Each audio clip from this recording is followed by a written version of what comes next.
Good morning, ladies and gentlemen. Today we're going to be working with related rates problems. These problems are applications of the chain rule and implicit differentiation.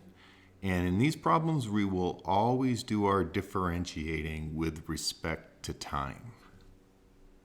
Before we get into related rates problems, let's discuss the meaning of a rate in these problems.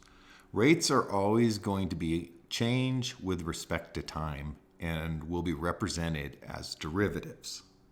In the first example here, C is the location of a car, and the car is moving at a speed of 25 kilometers per hour. So we could say that the rate of change of the location of the car with respect to time is 25 kilometers per hour. And we would write this as the derivative of the location of the car with respect to time. And notice our units will always be over a unit of time. Here's another example of a rate. If A is the area of a triangle and the area is increasing at a rate of 2 square inches per second, we could say the rate of change of the triangle's area with respect to time is 2 inches squared per second. And we could write that as the derivative of the area, the rate of change of the area with respect to time is 2 inches squared per second. And again, there's our unit of time in the denominator of our units. Next, we're going to talk about the steps that you will use in related rates problems. So first, I can't encourage you enough to make a sketch, draw a picture. It'll help you make sense of all the words in these problems. Next, you're going to list all your variables. If you make a sketch, finding the variables is easier. Some of your variables are going to be changing and some will be constant. That will make more sense when we get into some problems. Next, you have to find an equation that ties the variables together. The first place to look for this equation is in the problem itself. What are they asking you to do?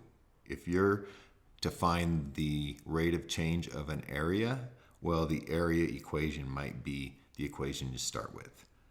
Next, you plug in constant variables. This will make more sense in future episode. Then we differentiate the equation from step 3 with respect to time. So it's going to be implicit differentiation throughout. Then you plug in the rest of the variables. You'll know all of them but one in these problems. And in future episode, we'll talk about the situation where you have to find another equation and solve. And finally, label your answers with correct units. The readers look for this, and often points are assigned just to the units alone. In our first problem today, we have a rectangle that's growing. The length and the width are growing at rates of 3 centimeters per minute and 2 centimeters per minute respectively. At the point when the length is 12 centimeters and the width is 8 centimeters, at this time find the rate of change of the rectangle's area. So first let's make a sketch. So here's our rectangle. I'm labeling the length as X, 12 centimeters, and the width as Y, 8 centimeters. Now our length is growing at 3 centimeters per minute, so that's going to be the rate of change of X with respect to time.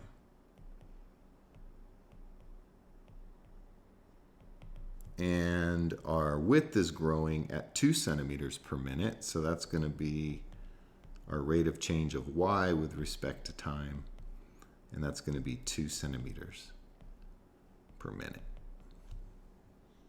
So step 2 is basically done, finding the variables. So this is step 1 and step 2. Now we need an equation to tie everything together.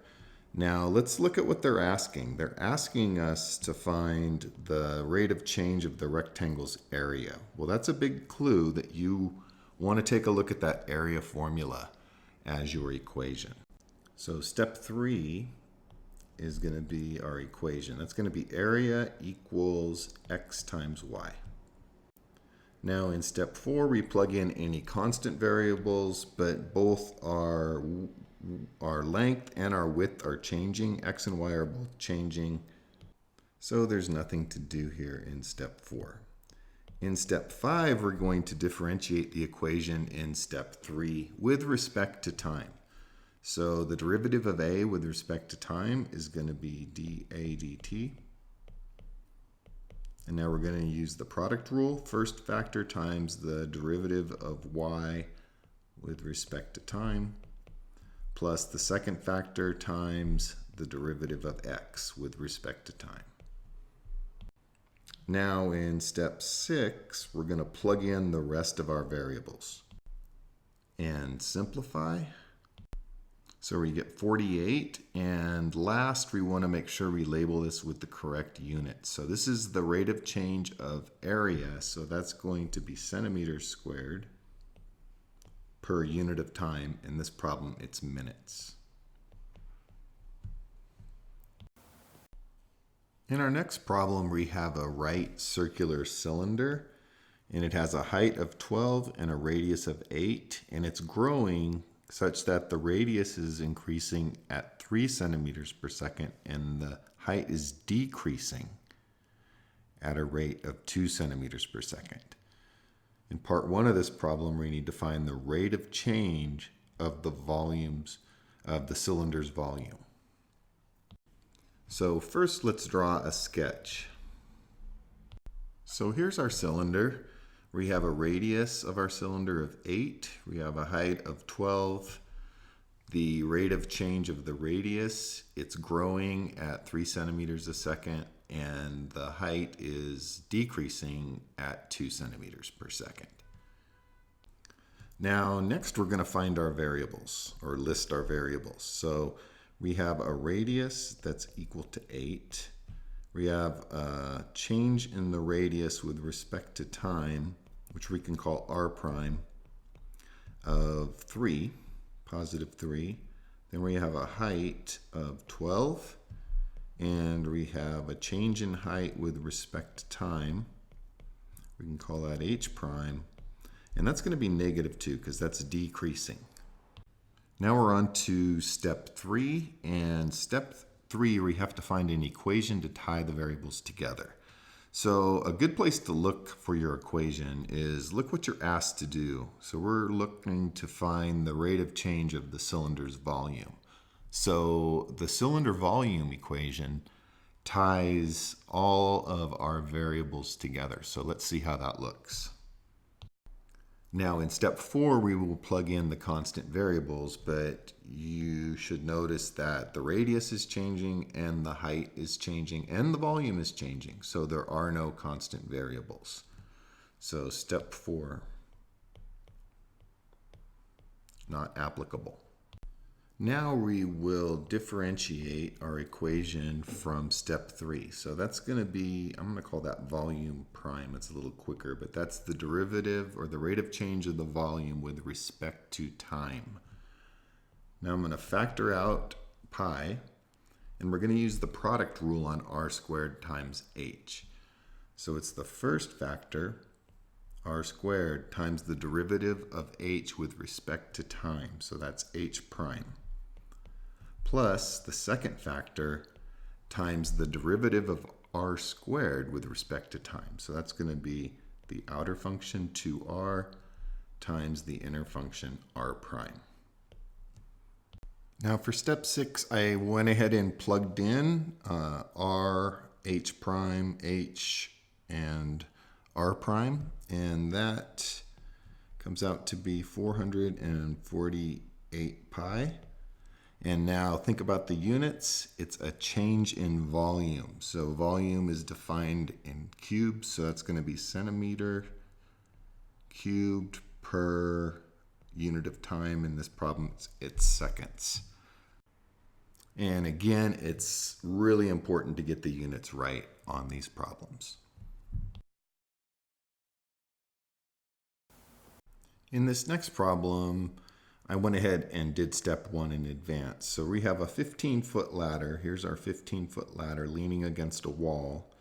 and it's being pulled away at 2 feet per second. How fast is the top of the ladder coming down the wall when its top is 12 feet above the ground? Now I went ahead and put the 12 feet and the 15 feet in. I don't know the distance at this point, but a little work with Pythagorean theorem and you'll find that the distance away from the wall when the top is 12 feet away is going to be 9 feet.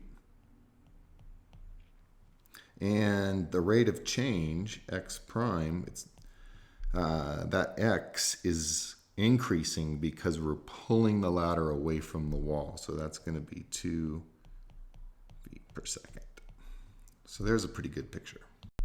Now on to step 2. So we can take from our picture our variables. I'm going to go ahead and call the height up the wall. I'm going to call that y. So y is 12 feet. I'm going to call the hypotenuse, or we could call it the ladder or the hypotenuse. I'm going to go ahead and call it the hypotenuse. That's 15. And I'm going to call x, x is 9. And we know x prime, that's 2. Next, we have to find an equation to tie everything together. So we have a right triangle here. So let's use the Pythagorean theorem. That gets all of our variables involved. So that's h squared equals x squared plus y squared. Step 4 in this problem is a little more interesting because we do have a constant variable. The length of the ladder is not changing throughout this problem. The height of the ladder and the distance from the wall are constantly changing, but the length of the ladder is not. So we can plug that in to h, which gives us this equation, which is slightly easier to differentiate. So now we'll differentiate. The derivative of 15 squared is 0. The derivative of x squared with respect to time is going to be 2x times x prime, the rate of change of x with respect to time, plus the derivative of y squared, which is going to be 2y times y prime. Now I've plugged in the variables x, x prime, y, and y prime, and there was nothing to plug in for y prime because that's what we're looking for. The rate of change of the height with respect to time. How fast is the ladder coming down the wall? So we just need to solve for y prime, and we will have our answer. Now I've plugged everything in and solved for y primes, and y prime turns out to be negative 1.5. And what are our units? Well, this is how fast the top of the ladder is coming down. So that's going to be measured in feet per unit of time, which in this problem is seconds. Join me on the next episode where we'll do some slightly more difficult related rates problems.